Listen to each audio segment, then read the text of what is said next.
Yeah, I think like that's the biggest piece of advice that I have for you. Don't risk it all. Don't full port everything and just be like, okay, whatever happens, happens, because you could lose that just as much as you can make it, right? So Yeah. just over time, especially, there's that rule of 72, right? Like, so every 7 years, your income, whatever you have in the stock market can double. So if you just take that and you start early, that's what I always recommend to my students. Welcome to the Teacher Money Show, the podcast dedicated to helping teachers navigate your unique financial challenges and unlock your financial superpowers. I'm your host, Shaun Morgan, a full-time educator and personal financial coach and speaker. And I'm here to help every teacher, whether you're a seasoned teacher looking for fresh insights or a new educator navigating your first paycheck, to have a richer wallet, classroom, and life.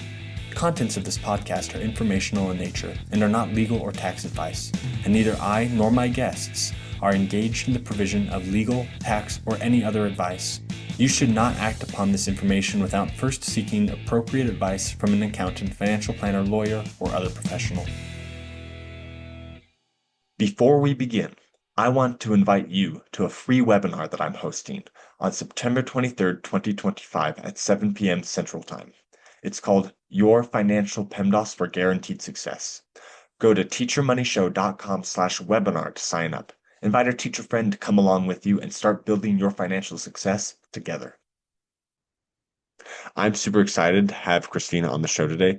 Christina is a New York City public schools teacher, and she's making around $150,000 a year. I know that for some of you that blows your mind that a teacher makes that much, but keep in mind that she's in New York, so the cost of living is different. She has about $1.8 million set aside in retirement and other taxable accounts. And we're going to talk today about what she did to get there and then what she can do as she's getting ready to retire to be able to live the life that she wants to live. Christina, welcome to the show. Thank you so much for having me, Sean. So let's just start off with wow. You have not only a pension, right? New York City is known for its robust pension, but you have $1.8 million in assets as a teacher. How did you do that? What did you do to be able to put that much money away?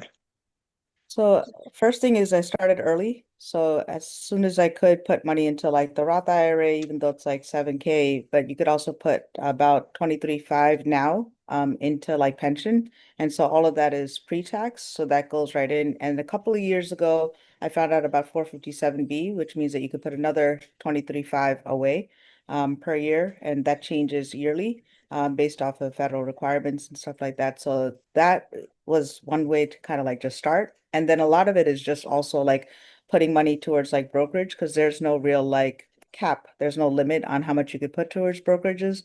And so I just learned about like investing and I actually had like Apple since 2009 when it was like $10 before like the mega splits and stuff like that. So just learning about like investing and playing around with it, doing like basic charting and then learning a little bit more on my own about how to do investing and then really trading in the summers. During the year, I just kind of like let the money grow. But during the summers is when I'd kind of like look, try to be a little bit more strategic about like which individual stocks to buy, as well as like in the long-term portfolio to buy things like VTSAX, which is the total stock market. So it's like safe growth. And then I'd kind of like play around with the individual stocks during the summer just to do All right. some short calls and cash secured puts. It's called a wheel strategy. So doing that with a couple of tickers. All right. So for those of you that are just like the set it and forget it kind of people, all right, this is not the strategy for you. But if you're like, man, I got that itch, I want to learn a little bit more, I want to, know how to invest strategically. And once again, I talk about like the superpowers teachers have, and the summer vacation is one of the greatest superpowers because teachers, like, as much as we say, oh, I'm so busy, like I've got so much to do during the summer, a lot of the things that we do, we're just doing it because we want to. Like, you're not required to work over the summer, except for maybe getting professional development credits. That's something you have to do to be able to maintain your credential. But we can pull back on anything we're doing during the summer for our job because we're not getting paid for it, really. And we can do a side business of some kind, or we can look into intelligent ways to trade. We're not talking about just saying like, oh yeah, my Uncle Billy said this is, you can't lose on this stock. I guess I'll put, everything in there. Christine is obviously very knowledgeable about this and has been studying it. So if you want to take that time to study it, and that summer is a great place to do that. So you're, trading over the summer. How's that going? What did that do to your overall income to allow you to put so much money away? Yeah, so most of the assets that I have, I've kind of let it grow into that VTSAX or that total stock market. So that way it's like safe money. But during the summer, I usually take a chunk of it, maybe 10 to 20K and just kind of play around with that and then see how I can grow it. So I always try to like see what are things that are safe and what are things that are going to just generate income. So doing things like covered calls, which is like on dividend paying stocks like Apple, NVIDIA, you can use that and like take 100 shares and collect premium off of that. So you could put it up and then people will buy options from you. It's like covered calls and puts.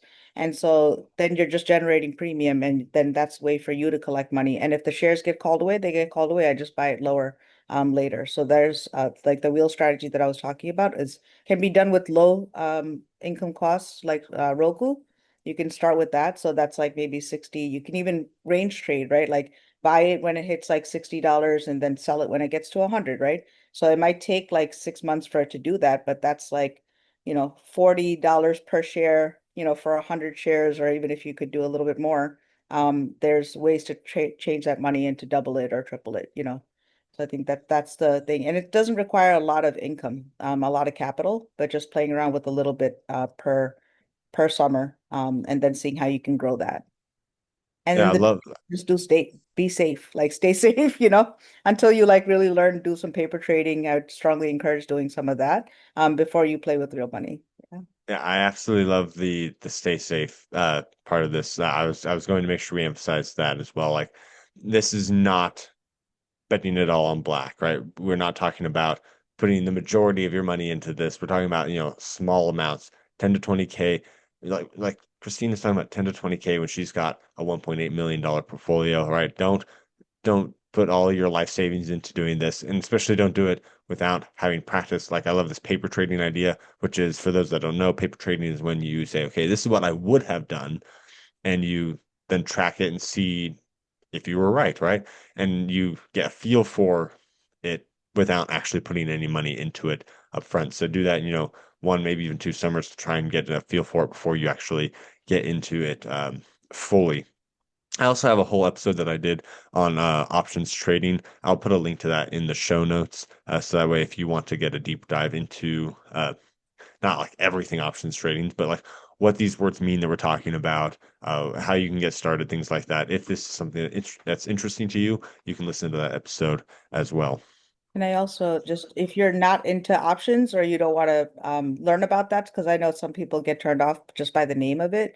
There's this free course called daytradeprofessor.com. And so during that, you can kind of like go through like basic, intermediate, and high level trading. And he just does shares. So like Palantir, like low cost, like anything that's like a lower cost ticker that is like a safe mover, and then you can kind of like chart out like levels and to be like, okay, this is where I'm going to buy, this is where I'm going to sell. And then you decide your time frame, right? If you're just like, I want to try day trading, I want to do like, I want to hold it for like a week and see where it goes and then sell at this price. So there's like a lot of different material that's on there that might help for those of you who are like beginning.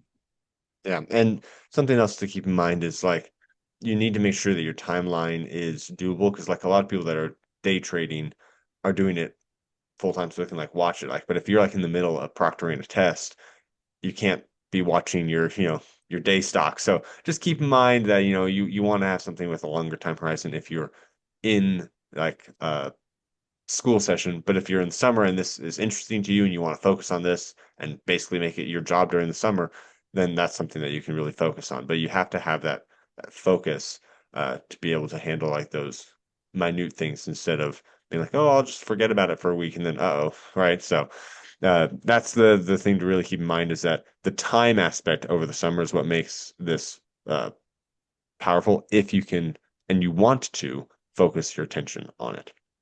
Exactly. So what fact like how much did this factor in, do you think, into your ability to generate a $1.8 million portfolio? Your day trading versus just day to day putting money into your accounts.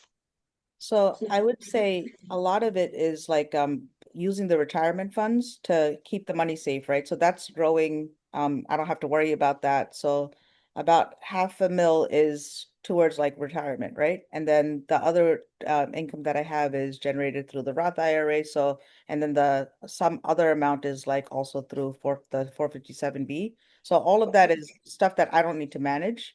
I do take about 300 and almost 400K and have Chase manage that account. So that way I can kind of like compare what I'm doing to what is generally being done in my portfolio account. So a lot of the times I'll see like, okay, like, hey, mine didn't grow that much. Like maybe I should rethink what I'm doing.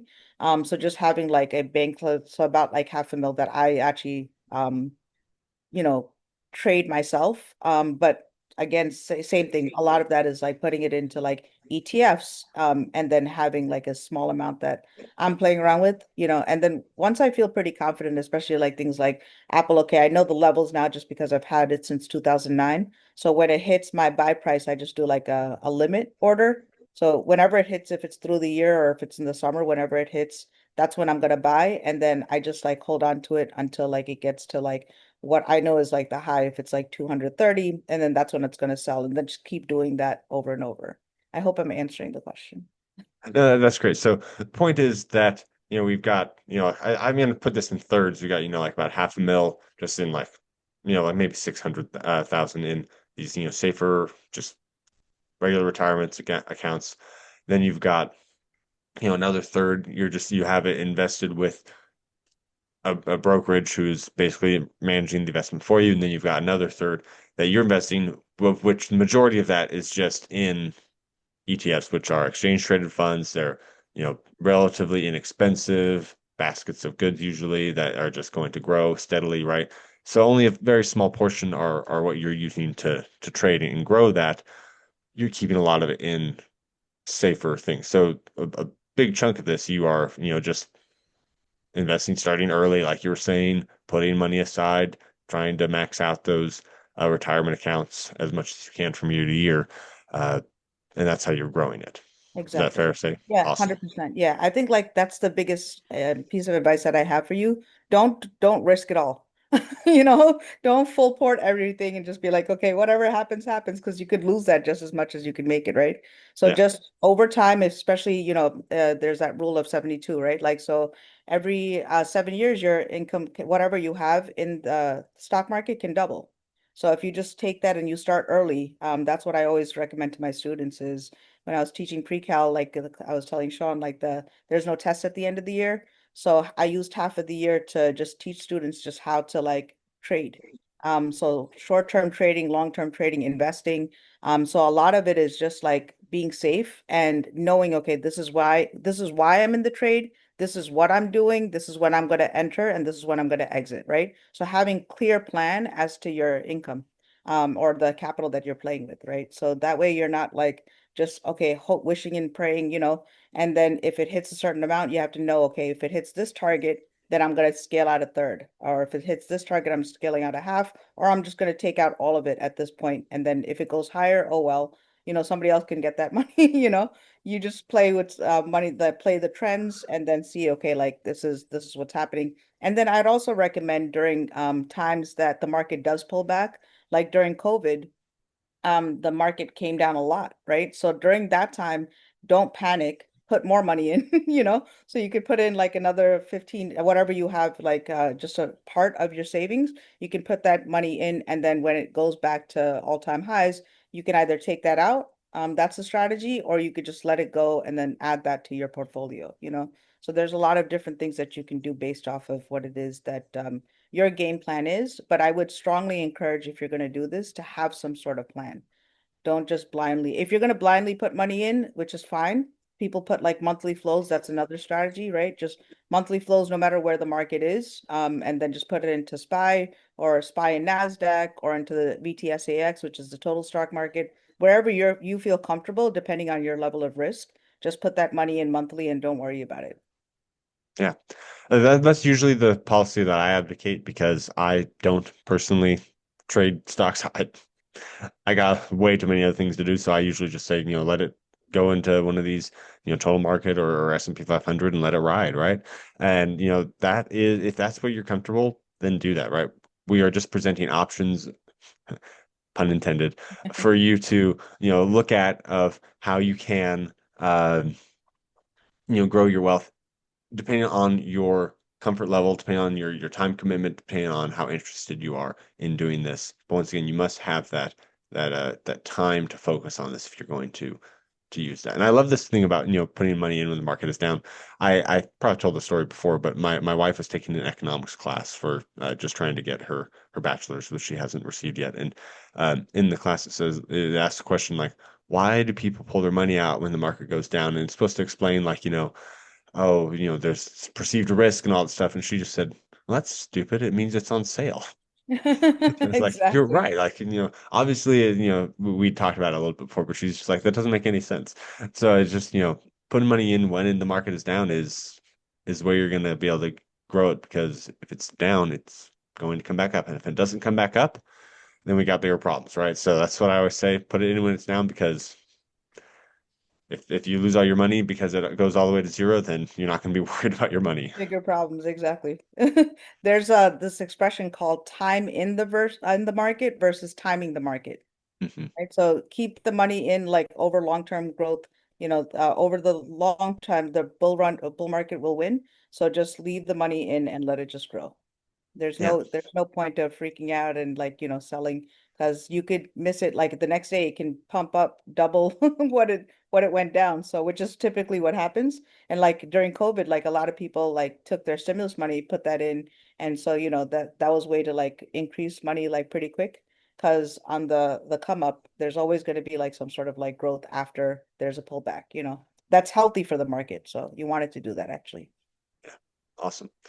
All right. So that's what you did. I mean, like it's not rocket science. It's not anything new. We've talked about this before. You started early. You tried to max out your retirement accounts. You put money into some taxable brokerages as well. You have played with some of the money, but for the most part, you just let it ride. And now you are nearly a 2 million heir, whatever you call that, right? You're so close to having $2 million on top of having a pension, and that's what it was. But you're getting close to that age where you're thinking about, okay, what am I going to do when I retire? So, uh, you originally reached out to me to have some questions about preparing to retire. Um, so let's just dive into those and try and figure out what the best option forward going forward is. Sounds good. Thank you so much. So the first question that you had for me was, oh, when can or should I retire? You asked about, 50, 53, 55, trying to figure that out. So I do want to, talk through this with you. Uh, do you have a preference on which of those ages you retire at? Like, are you Um, like, I would like to retire at 50 if I can, or are you like, I'll retire whenever I feel like it in that range? that's a really good question. So I would like to say the earlier the better because I do want to start some schools and orphanages. My cousin actually adopted a baby, and she was in, very low income. This was in India, and so there was actually the parent just abandoned her at a train station, and she was found put into an orphanage, and she didn't learn her first word until she was adopted. And so that really stuck with me. And so as a result of that, a lot of the calling that I feel I have in my faith is to start schools in orphanages and to use part of my assets to help start the school. And then if I can get funding from, grants and stuff like that to continue it going, that'd be great. If not, I'd like to use some of that money to fund these schools because I do feel like that even though I don't have a lot of that administration part, I know that, doing maybe like things like Habitat for Humanity and will help me put into contact with people who are part of those orphanages that I can use that for. So ideally 50 or 53 would be great. I know 55, there's like a lot of implications in terms of like taxes and there's like more of a benefit, I guess, right? You would have a larger pension to do stuff with. So those are factors that I kind of like consider, but if I could retire at 50, I would love to. That's why Yeah, I gave you okay. like those three ages. That's good to know. So I guess the short story is you can retire anytime you want because you have a $1.8 million portfolio. That's really where you're at. Like you are at the point using up that 4% rule where withdrawing that 4%, which you said your expenses are around $70,000 a year, you're there, right? You can retire on the portfolio you have. The question is the pension, right? Because from what I understand, I'm not an expert on the New York City, the New York pension system, but from what I understand, the pension is not withdrawable until age 55. Right. So you have that gap from 50 or 53 until 55 before like you can really access it uh, at all. It will reduce your benefit by retiring earlier because you're not putting more in. And I believe there might even be a small penalty for doing that. But the other thing to consider is that as it stands, your pension, if you retired at 55, would be above your expenses by, say like $15,000, or at 53, it'd be above your expenses of $70,000. I'm not sure exactly what it'd be at 50. That'd be something to discuss with your pension system. Be like, okay, if I retire at 50 and then start withdrawing at 55, what will be my pension payout? But since your pension is going to cover your day-to-day expenses somewhere in that range, you can figure out, okay, what's the first year I can retire when it's going to cover my expenses from year to year. Uh, and then you just have to bridge that gap until 55 because that's when you're going to be able to withdraw it. But the great thing about retiring a little early is you can start working on your dream. And then at 55, when you get that pension, you're going to have your day-to-day living expenses covered. So that means that all of your assets can go toward your dream because you don't need your pension for anything else, really. It's just, Okay. I mean, you don't need your assets for anything else because you got your pension to cover your day-to-day living expenses. So that's pretty exciting that you have been able to keep your expenses low enough that your pension will cover your expenses, and that you have a large enough portfolio that you can use it for this dream of opening schools and orphanages. Um, Other things to consider though is that if you retire at 50, you have to bridge that gap, and you don't have access to a lot of that money without And penalties and until insurance, right? 55. Yeah, What? insurance, I would also have to pay Insurance. that out of my, Right. yeah. Yeah, health insurance can be quite a substantial amount. Now, there are ways to get around health insurance. Not get around it, but like to pay less, right? If you retired, uh, you would no longer have like a huge source of income, which would mean that you would look really good for getting large benefits from the marketplace. So you can do that. Well, not that it would be amazing, but you would still have to pay for it. But it wouldn't be as high as a lot of people think, because when you're retired, you just look like you need money. So they would be probably more willing to give you a better benefit on the government marketplace.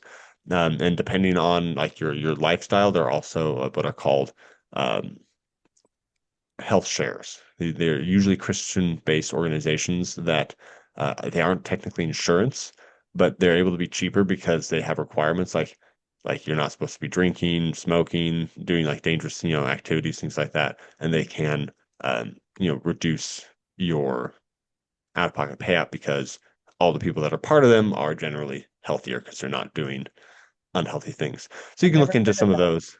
Yeah, I've never heard of that, so thank you so much for bringing that up. I'll Yeah, look so into health shares are what they're called. that. Okay. So something to consider, maybe you have to change your lifestyle a little bit, but if you're like, okay, got 5 years, I can do that. Or if maybe you're already living that way and you're like, sounds great. Like I can use this as a way to bridge that gap, especially if you're like generally healthy and you won't really need it. You just want it so that way you're covered in case something goes Just wrong. hmm. They're very powerful. That's awesome. That's very cool. Yeah. So that's something to consider for that. But I'd say like my biggest concern is that, over 5 years from 50 to 55, you would be drawing down your uh, portfolio.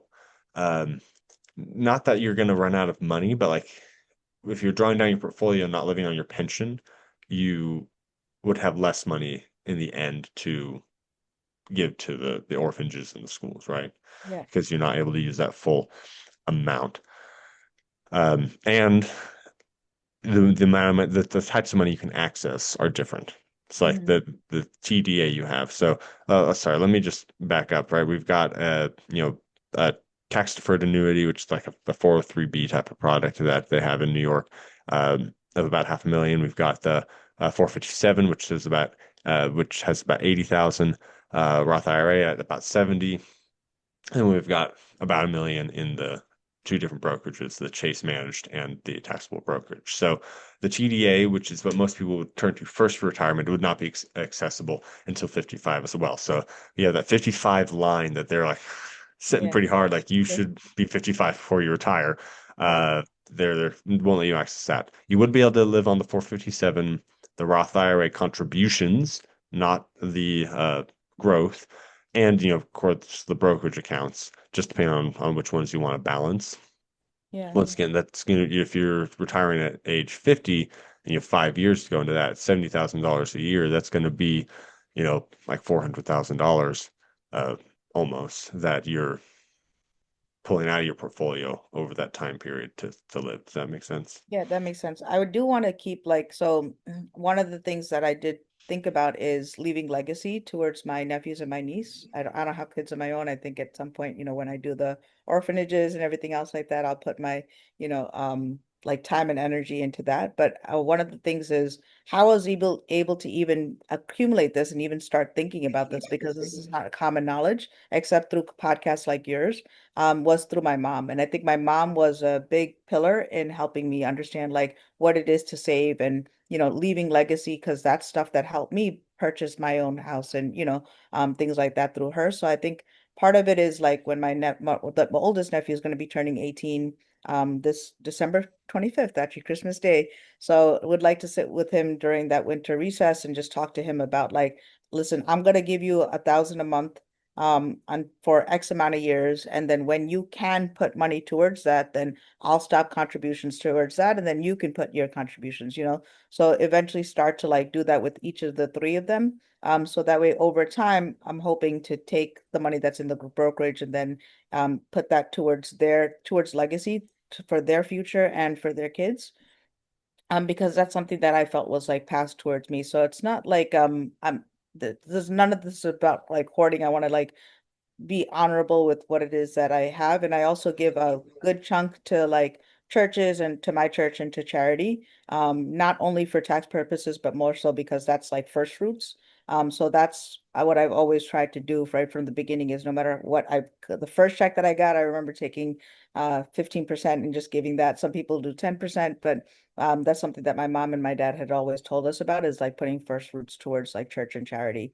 And so I feel like that is part of giving back and part of the reason of the growth of the wealth. Yeah, absolutely. So yeah, something to consider is like we're talking about like you won't have as much, and the point is you won't have as much to give to others, right? Because that's what you want to do. We're not talking about like, okay, who can, have the most number of zeros in their bank account by the time they die. It's about Yeah. giving back. And that's a good point. I'm glad you brought up your niece and nephews again. So you have two nephews and a niece, correct? And that's correct. All Exactly. right. So at some point it's going to be, 12,000 a year each, Mhm. 36,000 a year that you want to be giving to them. So that's not a small amount of money that you'd be putting aside for them as well. Um, then that would happen over that 5 year period from age 50 to age 55, correct? Correct. Yeah. You'd be doing that as well. Hmm. Yeah. So, uh, I mean, we're looking at that as like part of your charitable contributions, I guess. So just comparing like your day-to-day living expenses versus that would be part of like, your giving. Yes, I would draw down your portfolio. Uh, but we're trying to see how like retiring at 50 versus 55 is going to impact your ability to give. Does that make sense? Completely makes sense. Hmm. So, just trying to give you an idea of the impact. I ran some numbers for you. These are not at all like accurate numbers. They're just like to show you. So like let's say you retired with the 1.8 million and you were withdrawing $70,000 a year over 30 years with 8% return on in the market, right, which is pretty conservative. Uh, you would end up with 4.5 or $5.5 million in the bank either way, whether at 53 or 55 if you're just withdrawing your amount, your $70,000 a year, because you're not taking more out than the portfolio is going to grow in Mhm. general. So your living expenses are covered just fine, like I was saying. Like if you were just drawing that $70,000 a year, even if you're retired at 50 or 53, right? You're not going to lose money, but there's going to be a gap, right? So you have that if you retire 2 years earlier at 53 and you're withdrawing that, there's that, 4.5 million versus 5.5 million. Of course, that doesn't include your pension kicking in at 55, Mhm. right? So you wouldn't be withdrawing that money anymore. So Right. the gap is actually going to be even smaller than that. But like just to show you how like the gap would be if you didn't have a pension, you're talking about $1 million, but either way, you're going to have millions of dollars at the end, Right. right? So the impact of withdrawing your living expenses is there, but really not Significant. huge. Right. It's not huge in the long term because you're going to continue to grow because your portfolio is bigger than your withdrawal, is the That point I'm makes trying to sense. make there. Okay, that makes Right. sense. And especially if you're not at age 50 yet, your portfolio is going to continue to grow until you're going to have even more than the 1.8, most likely. So that 70,000 will have an even smaller impact on your overall all portfolio from year to year because you have a bigger portfolio.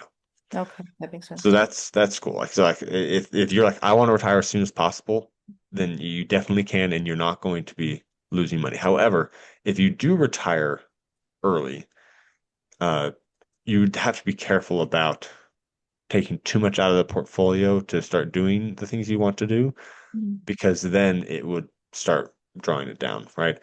Uh, if you're starting retirement with, you know, or if you're starting with that at 55 with 1.66 million because you've already like pulled out a couple of years worth of $70,000, Mhm. uh, you'd be able to withdraw about 120K a year Mhm. without running out of money at the end of 30 years. You would draw down your portfolio. You'd have a much smaller portfolio at the end, but you want to run out of money.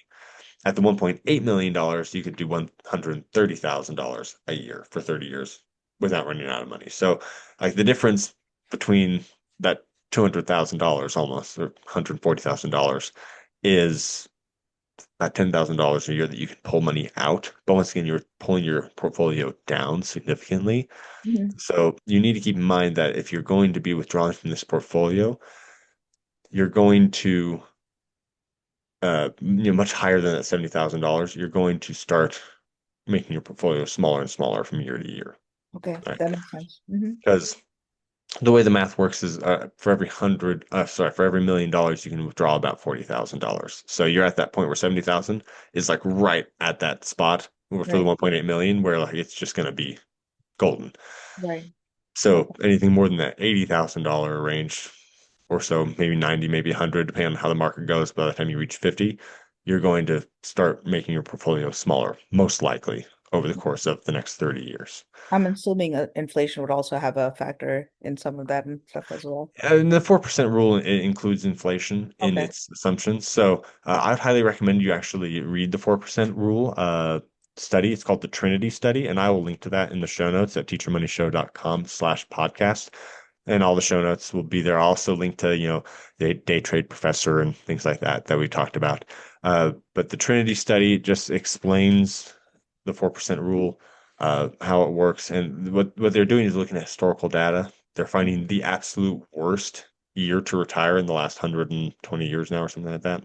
Mhm. And they discovered that it was like in the like 60s you retired and then you had all that like stagflation and stuff like that in the 70s. And Mhm. going through that, the person after 30 years went from, where they're at to zero Right.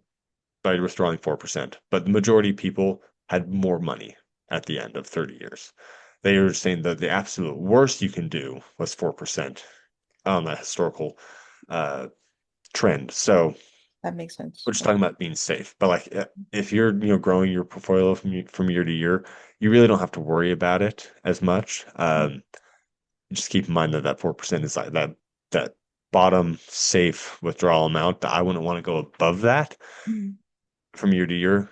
of course, each year you can reassess your portfolio. You're adjusting that 4% for inflation and things like that as you go. But you're a human being, you're not a machine, so you're not just gonna do 4% regardless of what's happening.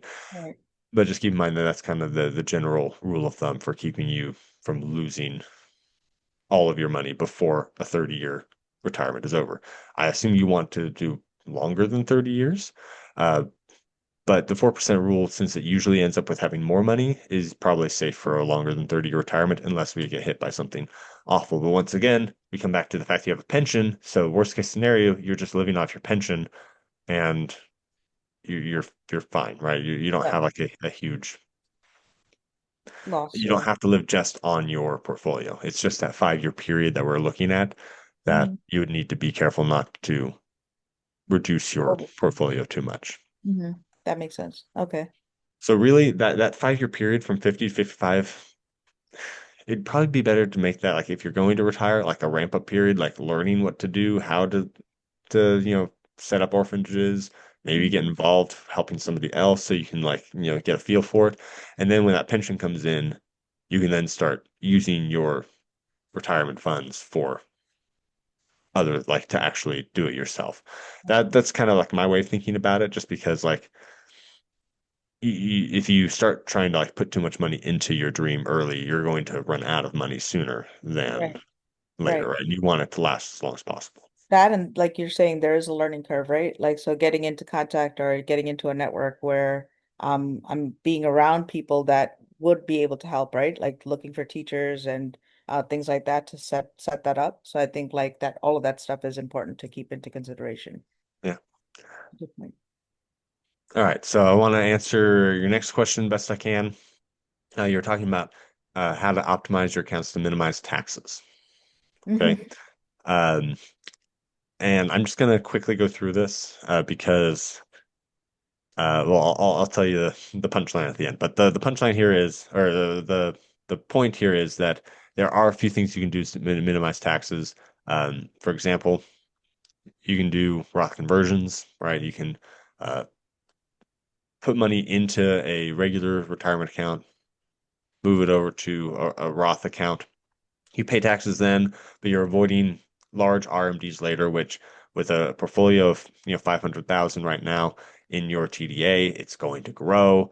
You're likely going to have pretty large RMDs, which are required minimum distributions for those that don't know, which the IRS says you have to pull this money out and you're going to get taxed on it. And they can increase your tax bracket considerably That's in around retirement. 70, 73, right? Somewhere in there. I think it's 72 and a half right now, but by the time you get there, they're probably going to change it. So the number I don't worry about the age because they keep changing the age on you and like so just be aware that around age 70, right? So like if you're retired at age 50 with let's say 500,000 and we go with that rule of 72, it's going to be able to double about 3 times. So you're looking at 1.5 million that you would be getting this required minimum distribution on, which will be quite significant and can pop up your tax bracket. So you can put money into a Roth. You can convert it over to a Roth. You just have to be willing to pay the taxes on that because Mhm. that conversion does cause a taxable event. Generally, people just say, okay, I'm in, say, the 22% tax bracket, and I can put another, like, say, $40,000 before I hit the 24% tax bracket. Mhm. I guess I'll do that. I'll convert that over because I'm already in this tax bracket anyway. I might as well top it off, right? Right. That's kind of how people usually think about that, especially if you think that the RMDs would put you in that 24 or even higher percent tax bracket, or if you believe that the tax brackets are going to be higher Later. later, which I'm of that opinion generally that it's going to go up, but I could be wrong, but it's probably going to go up just with the way things are going, right? So just being aware of that and then making that decision. You don't just, I mean, I can convert it all because that would cause a major tax burden, but like being aware of where that next cap is usually what Right. people do. And if you're like really convinced it's going to be much, much higher, then maybe even filling up that 24% because it's not that high. It's Mhm. up to you to make that decision. And I would talk to a tax professional about that as well. No, yeah. A question that I had is like because a chunk of money, like about what is it, about 50K or so, is going pre-tax. So I Mhm. was wondering if like now or before I retire is makes more sense to do the Roth conversions because after I retire, right, there's very little money towards like federal and state taxes. And so my income, the actual take home would be higher. So that's why I was wondering if it makes sense to do those Roth conversions while I am working, whether it be Yeah, 50, 53, or 55. you can do those Roth conversions at any time. You can start right now if you wanted to. And that's what I'm talking about, those tax brackets. Now, if you retire at age 50 and you don't have that pension coming in, that would actually be a really advantageous time to start doing even more Roth conversions because you technically have zero income, Mm. right? You know, like if you're pulling money out of your retirement accounts, sorry, not your retirement accounts, but of like your brokerage account, things like that, that can count as income depending on what you're pulling out. But in that 50 to 55 range, you can really just like convert like crazy because all of that's going to be you're starting from basically zero with your income versus 150,000, which is what your income is right now. That So makes that sense. would actually be a very advantageous time to move over because you're not receiving the pension yet. Okay, that's a good point. Yeah. Um, and just what account I would say the TDA is the account that's like the obvious one to pull money from. You could also, I believe, don't quote me on this, ask a professional, pull money from the 457. Hmm. I like the 457 just as it is though, because you can pull that money out before age 55. It's as soon as you separate from service, that money is available without penalty. So the TDA is the one that would definitely be like, okay, I can't touch it until 55. And that's even difficult. 59 and a half is when they want you to touch it. So they're going to put roadblocks in your way until then. Right. That's the money you want to try and roll over to that Roth IRA. So that way it's accessible That's earlier okay. Thanks. and it lowers your taxable. It lowers the tax burden when you move that over when you're at a lower tax bracket. For example, when you have no income in that 50 to 55 range. Okay. Thank you so much for that. Okay, so another question you had about lowering your taxes is that 0% capital gains. This one is going to be a little bit more difficult for you to get.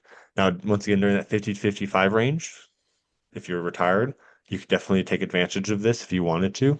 Uh, but to pay 0%, you must have taxable income below $80,000. That's the standard deduction plus the 0% capital gains bracket, which is, we got like 30,000 and about 50,000. So anything above that is going to be in that 15% range instead of the 0% range.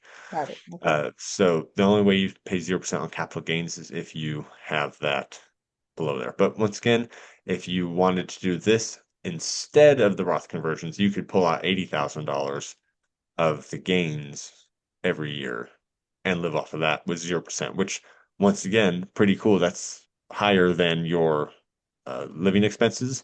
Hmm. That tells me that if you didn't have a pension, you could live off of 0% taxable brokerage account withdrawals perpetually, which is awesome.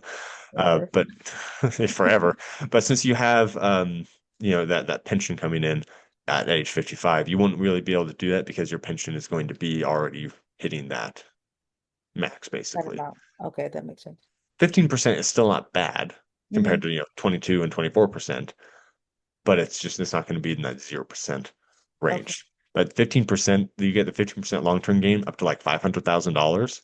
Hmm. So like that's really a powerful place to pull money from when you want to have a lower tax burden on Hmm. money coming in versus other things you can pull money from. Because a lot of the retirement accounts are going to get taxed as regular income, Hmm. which is going to be in those higher tax brackets, Okay. like the 22 and the 24%. One of your guests had mentioned the 0% capital gains, and I was just like, wait, what? That's a thing? And so that's why I figured I'd ask you because I've never heard about that before. So thank you so much for clearing that up. Yeah, and what she was talking about is like if you're married and because the government likes married people and you're pulling out the $90,000 is the married amount plus the $30,000 standard deduction. So if you're just pulling out only from your taxable account and you don't have a pension, you don't have anything else, you can get $120,000 tax free, right? Oh, But as wow. soon as you start putting in that pension or withdrawals from a 403b or like anything else that could be counted as regular income, Right. that amount you can pull out Doing tax-free shrinks considerably. okay. That makes sense. Okay. So, summary of Mhm. this is that pensions make it hard to avoid taxes Mhm. because it's just a huge chunk of this is counts as income, right? Exactly. Being single also lowers your tax thresholds, which makes it more difficult to avoid taxes. But you don't have to pay for somebody else's life. So, I mean, I guess It evens maybe out. it evens out. You can start converting to avoid high RMDs, but the difference in taxes paid might be rather small compared to your portfolio, right? Like if Mhm. your RMDs put you into 24% versus the 22% tax bracket, it's It's a like small amount. it's pretty small, right? The Yeah. effective tax rate difference on those is pretty darn minuscule. Now, once again, if you're worried about higher tax brackets, when you're 70, that would be another reason to worry about it. But just like thinking about it, like right now, your RMDs might not be big enough for it to put yourself like into a hard position. Like I'm gonna like really push it right now Mhm. to convert unless you're like really convinced that taxes are just gonna skyrocket. So just balance that in your thinking through it. Okay. Um, so I'm just going to suggest an order of operations. Once again, I probably didn't say this properly at the beginning, but this is not advice. This is just me spitballing some ideas. We're having a conversation, having fun. Please speak to your own Yeah. professionals about your life and all that stuff. We're just figuring things out together and discussing it. Your pension is required to come first. You're not going to be able to avoid that when the pension comes. Okay. Before the pension, we just talked about things you can do to fill in that gap, Mhm. such as the, you know, capital gains, 0%, or doing that conversion in there, because once again, you can't do both in the same year and get those lower taxes. Mhm. But after you're hitting retirement, you're going to have that pension that's going to come out first. The TDA or the 457 filling that 22% bracket after that, um, because those are going to be the heaviest income based uh, retirement accounts. Like you're not going to be able to avoid taxes when those come out. They're going to be taxed at regular income levels. So hitting that at the 22%. And then you can pull from those taxable brokerages either the gains at 15%, or if you're like, I want to like reduce my taxes even more, you can pull out just the contributions Okay. because those would not be taxed because it's your money, right? Exactly. Yep. So that's how you could balance that next level if you need more money beyond that 22% tax bracket. Okay. And then, personally, I would just let the Roth IRA ride as long as possible without touching it That because makes that sense. that money can be handed down, Tax free to completely. tax free. Like it just you can give it to your nieces and nephews. You can put it into a donor advised fund of some kind. You can put it into foundation if it's big enough. I don't know, like whatever you can do things with it Right. tax free, and then like create a legacy. Like there's lots of things you can do with that money because it's all going to be tax free whenever you pull it out. Mhm. So that's the last thing I would touch. Uh, Okay. That makes sense. Worst case, also, I could always like think about putting that to her because couldn't you give even some of the stuff from like the Roth IRA to charity? Like that could count as part of that. yeah, and that's something it just occurred to me with this donor advised fund. You can do that with the Roth IRA. You might even be able to do donor advised funds with your regular retirement accounts like the TDA and the 457. That'd be something to ask a tax professional about. Like, hey, I want to use a lot of this money for charitable giving. Hmm. And this money, right, like your TDA, your 457 is going to be taxed the highest. Can I put this money into one of these uh, places where I'm going to just donate it instead of, you know, Exactly. I would be and doing anyway, so this is yeah. like advantages. Yeah. So that'd be something to really talk to a tax professional about to see the best way to approach that. Financial planner, fee only financial planner would be the one to help guide you in that. Um, Okay. Once again, I'm not a tax professional. These are Right. just, ideas, and I'm glad you brought that up because I think that that's actually probably the best way to go to look into ways that you can put this money into a place because you're going to be giving it to charities anyway. Okay, exactly. Yeah. Avoid taxes while you're doing it, right? Right. Right. Exactly. Yeah. Yeah, awesome. That's a good point. Thank you so much. But anyway, the summary really is that you're going to pay taxes, and it's going to be a lot most likely because you have such a strong portfolio and you have a pension, and pensions you just can't really avoid the taxes of them. Um, But speak to a tax professional about it. Say, Yeah. what could I do with this portfolio to reduce my taxes? And if that tax professional comes up with a better plan, come back and tell me. I'd love to hear Okay. about it. So that way I can 100%. know Yeah. more. But from what I understand, pensions are just going to make it so much harder to avoid taxes. Exactly. Yeah. I still have a couple of years to think about it. I'm only 48. Yeah. So it's like when I get closer to that age, I think is a time to consult a tax professional. So Yeah. that way they can help me like kind of like figure things out before I proceed to, and do the full retirement. And just was going to throw in another thing out there for the show notes. I do recommend a fee only tax professional or fee only financial planner because they kind of go together. And the one that I recommend is through Nectarine. Um, and I'll have a link in the show notes that you can find. It's a service that connects people with a fee only financial planner. Uh, and they're upfront like this is how much it's going to cost you. They're not going to sell you anything. And I've met the owner of Nectarine, and he's just really down to earth, great guy. And That's he awesome. was just telling me about it. I'm like, yeah, that's exactly what people need. We don't need these, people that are giving you advice but also trying to sell you things. We just need fee only Exactly. financial planning. So that's what I would recommend. And It's they're just nationwide? yeah, it's just like I said, it's a network. So like Okay. anyone, all these fee only financial planners from anywhere in the nation will join this platform, and the platform just connects you with them. I love that. That's awesome. Simple. Yeah, it's super super easy. All right, so the last thing you were just wondering about observations, recommendations, thing to consider. You know, I don't have a lot of recommendations. It's like you won. Okay, you've made it. You've arrived, right? You are doing great. You're trying to optimize taxes, but like yeah, at this point, I would say that you should focus more on your goal instead of obsessing over taxes. Get a financial planner, get somebody to help you, like get it set in, but then forget it and just Exactly. focus on helping orphans, right? Exactly. Yep. Because Yep. that's really the beautiful thing, right? Your pension's going to cover your daily expenses, even if you retire at 55, even if it doesn't cover like $10,000 or something like that, like Fine. Yeah. that's pretty small compared to your overall portfolio, especially because it's going to grow, you know, Right. over the next couple of years and then probably continue to grow after that. Right. Your investments also cover your daily expenses if you didn't have a pension.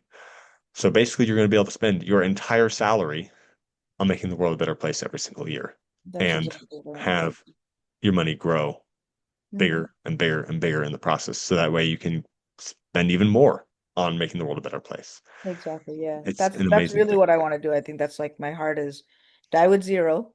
You Mhm. know, I know there's like that book and stuff like that. Not that I've read it, but like it's like one of those things that like you're not bringing this to the grave with you, right? Right. There's literally no point. So like giving out to people who really need it, and making an impact. Because like I think teaching is definitely a part to do that. Like you can impact generations. But also if you can be in the hand of actually doing this yourself, and having that experience, I think it's like it's a big win, Yeah. more so than the Absolutely. money. Absolutely.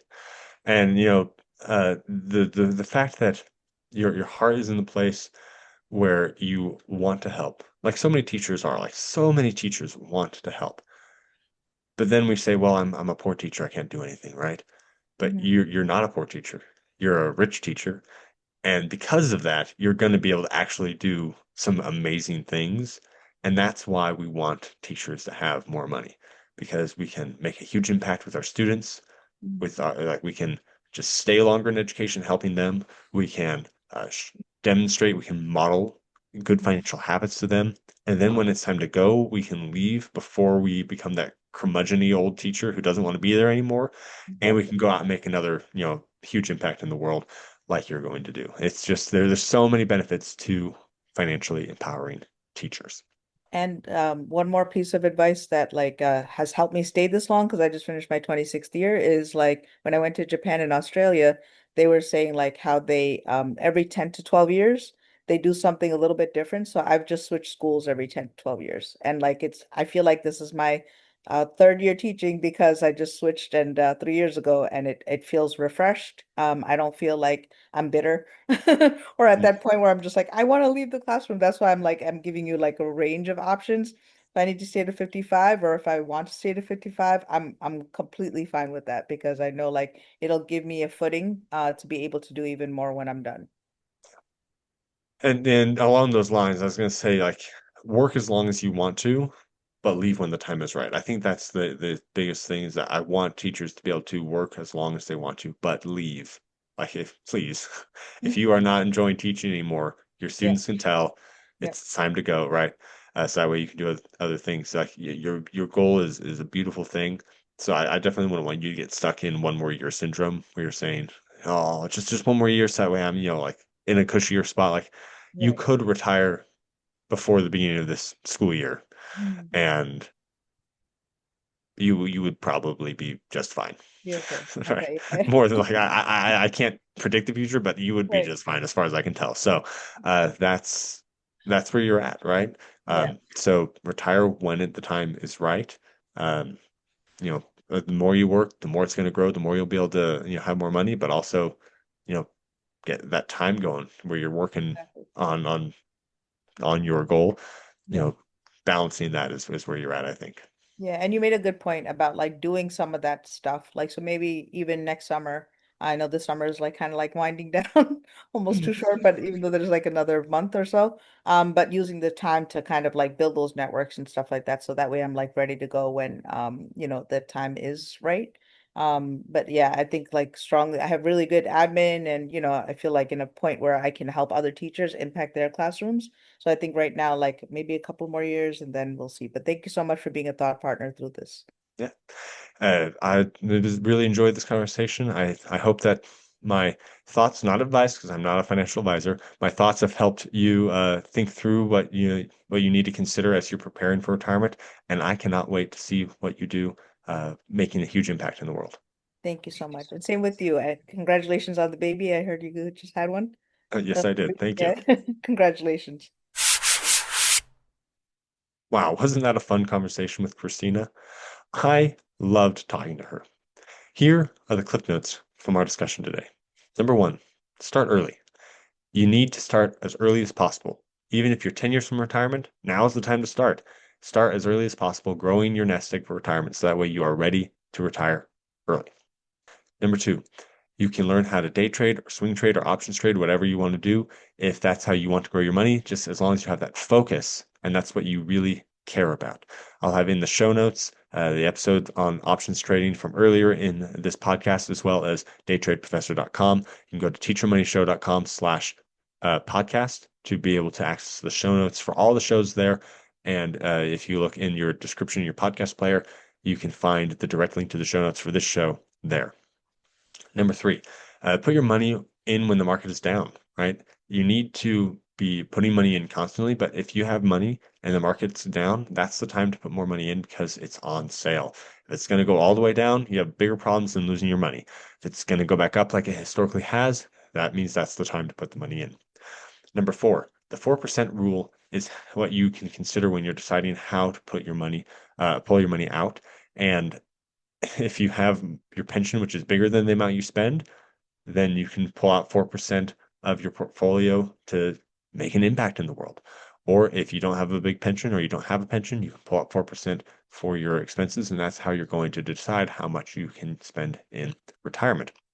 I'll have a link to the Trinity study for you to learn more about that there. And number five, all of these things we discussed today are just ideas. If you would like to find out more about your situation, you can get a fee-only financial planner. I recommend Nectarine. I have a link that's an affiliate link. It's going to give me some kickback to help me run the show, but I truly believe in what they are doing because fee-only financial planners are the only way to get unbiased fiduciary advice that is going to help you make the right decisions for the future. So get a fee-only financial planner. It's what's going to help you as you are, whether at the beginning, figure out the correct path to go, in the middle, am I on the right track? At the end, what can I do to tweak and find out the right way moving forward with taxes or other things? Having a regular meeting with a fee-only financial planner, not every year necessarily even, but every few years just to help you get on track and stay on track is a powerful way to grow your wealth. But of course, as we see with Christina, that The wealth is not so much about the money, it's about what you do with it. Just remember that as a teacher, you are already rich. Your wallet just needs to catch up. If you would like help on your personal financial situation, go to teachermoneyshow.com/coaching and you'll be able to find different ways that I can help you there. If you would like to participate in spreading this message of financial empowerment to teachers, I would encourage you to talk to your administrator or to your district level about going to ShaunKMorgan.com to find more information there.